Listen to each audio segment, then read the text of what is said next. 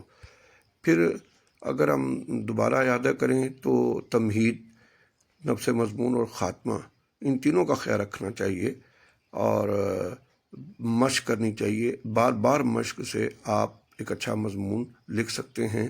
آپ کے مضمون میں جملہ سازی، پھر اس کے بعد اقتباس، اور اوورال مضمون میں آپ کے خیالات کی ایک دلکش ترتیب ہی دراصل آپ کے مضمون کو اچھا مضمون بناتی ہے۔ بہت شکریہ آپ لوگوں کا۔ انشاءاللہ ہم اگلی کسی ویڈیو میں حاضر ہوتے ہیں۔ Thank you.